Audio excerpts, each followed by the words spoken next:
Coming to you from Colorado, and the new news out of China is they're facing kind of a triple economic funk. For those of you who've been following China for a while, you know that they've never really recovered from COVID, whereas nearly every other country in the world, once the opening finally happened and the end of the epidemic was declared, we saw an explosion in consumption as people tried to get back to some version of their life, which generated a lot of inflation. We've not seen that in China. Growth is actually lower now than it was over the course of the last 2 years when they were supposedly under complete lockdown. Consumption is down. Imports and exports both dropped in July compared to a year earlier by double digits of percentages, which is normally the sort of stuff you only see out of a country like, say, Ukraine or Russia when a war starts. And this is happening when the Chinese are supposedly getting back to normal. Now, a lot has gone down since the opening chapters of COVID in China, which date back to the fourth quarter of 2019. But something to remember is that we saw a demographic bomb go off in China before COVID. Going back to as early as 2017, the demographics really turned negative. From 2017 to 2021, the birth rate dropped by about 40%. And even in the months before COVID, we saw new car sales, which are kind of the quintessential indication that your population is kind of up and coming and feels confident about its future and can spend a lot of money, going negative. And they've never really recovered. So now, after COVID, we've had all of these trends with 4, 5, 6 years behind them. And as they're manifesting in a more normal environment, the numbers are really, really, really bad. Now, for folks who are not familiar with demographics, this is probably a little bit of news. For those of you who are familiar, not too much of a surprise, but the very, very short version is that most of the consumption in a modern system happens when you're in your 20s and your 30s, when you're buying cars and raising kids and building homes. Well, because of the one-child policy, Chinese don't have much of a generation in that block at all. And since the one-child policy is now over 40 years old, we've now had a full generation of people to not have kids. And that is manifesting in the data as well. Anyway, that's kind of problem one. Problem two, oh boy, deflation. Now, in the United States, in Europe, in most of the developing world, whether it's India, Brazil, Indonesia, or the rest, the opening of COVID was accompanied by a huge burst of inflation. People were trying to consume again to get back to some version of their normal lives. And over the last 2 to 3 years, their consumption patterns had changed. Instead of buying cars or homes, they were buying computers and phones in order to adapt to the new reality. Well, now they're shifting back. And supply chains take about 18 months to catch up. Now, in the United States, it has been 18 months now since the last state to reopen. California did so. And so we're seeing inflation incrementally drop as it has been for the last year. This is broadly what you should expect. In China, things are going the opposite direction. The consumption boom never happened, so supply chains never had to adjust. What has happened is people are less confident in their future, so they're consuming less, and we're seeing mounting trade wars out of Europe, Japan, the United States, and increasingly secondary states like the Koreans are joining in. And that means the Chinese have fewer places to send stuff to. So what's happening is product that was normally produced for export from China is now being locked up within the Chinese system at the same time that the population is purchasing less. You have an oversupply of goods and an under demand both at home and abroad.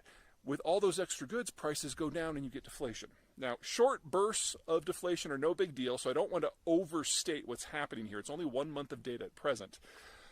But this is what you would expect when you're at the beginning of a deflationary spiral that's caused by a fundamental mismatch between supply and demand, which is where we are going with deglobalization and the Chinese demographic trends, which are now well past the point of no return. The last country to face a major deflation burst was Japan. It started in the late 1990s, lasted for 20-25 years. You could argue that it might be over now because of their COVID reassertion of demand. That might be over-optimistic. But the issue is once those prices start to drop, because of that mismatch between supply and demand, it's devilishly hard to adjust. Because normally, you would do one of two things. Number one, you could reduce supply, but that means closing productive capacity, which means people lose their jobs, which means they spend less, which means that mismatch persists. Or you can increase demand, usually with government stimulus. This might not work in China, and not just because of the huge demographic bomb that's going off. The Chinese economic system isn't really based on exports or consumption. It's based on investment. The idea that the state fosters mass borrowing in order to build industrial plant infrastructure and the rest. That, based on whose numbers you're using, is somewhere between 40 and 70% of the entirety of the Chinese economy and has generated the vast majority of economic growth going back 40 years.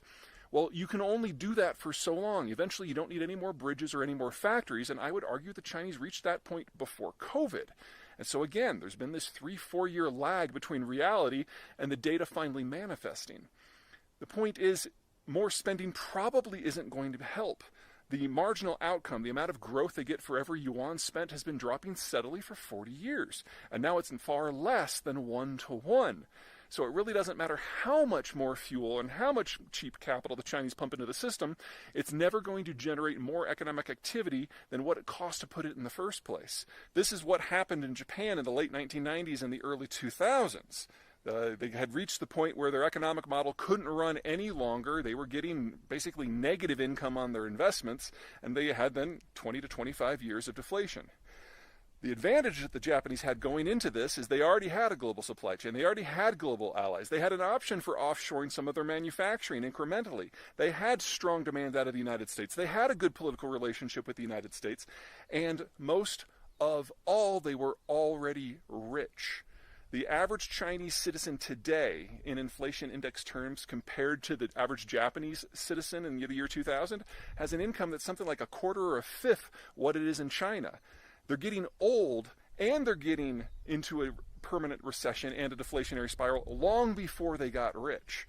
And this can end in any number of horrible ways. So again, 1 month of data. I do not want to overplay this, but I've been watching for something like this for several years now.